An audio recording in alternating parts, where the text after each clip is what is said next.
The Health Awareness Tour, a 30-day cycle from San Diego to Ocean City, all in the name of health. For cyclists Robert Cochran, Gary Earle, and Jeff Sage, riding 100 miles a day was the goal. But cycling coast to coast proved to be a real experience.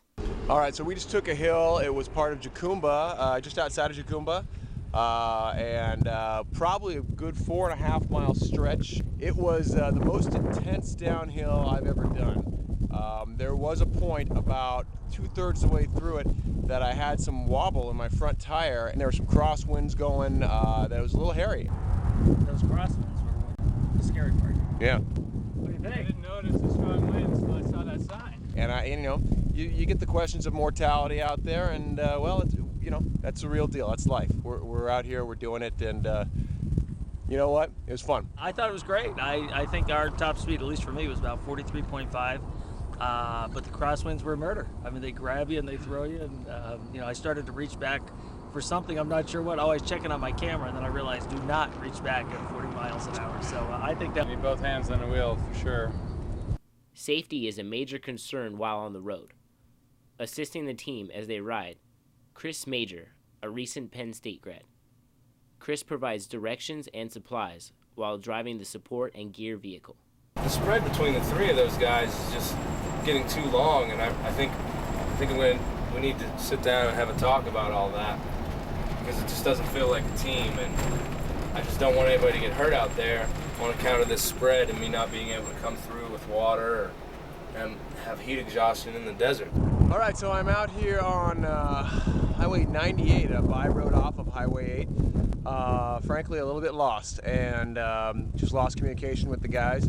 Supposed to keep heading down 98 till it turns into Calexico, and then north on 111. I sent Bob the complete wrong direction and sent him into the desert, and who knows what could have happened. There's not a lot around here, which is starts to remind me of Kurt Russell's movie Breakdown. I didn't really check that distance until I was actually driving it, and it felt like it was far driving, and I knew it was going to be really far biking. When using a map or GPS for directions, it is very important to realize the scaling. An inch on the map can translate to miles of cycling. In extreme cases like this, heat exhaustion and even heat stroke are possible. This occurs when extreme environmental conditions cause the body's temperature to rise over 104 degrees Fahrenheit. And I got about 1.5 bottles of water, so I'm okay there. But you do begin to look around at the roadkill and things like that and wonder.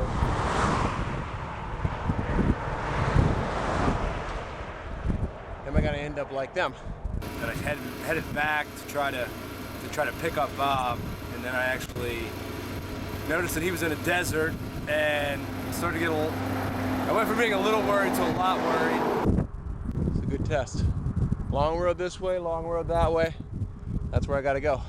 It started to take a very long time to get to him, so my heart rate was definitely going a good bit, and it's just it's a little concerning. And then came the cavalry. Yeah, I'm glad. Somebody please double check me whenever I'm giving someone direction.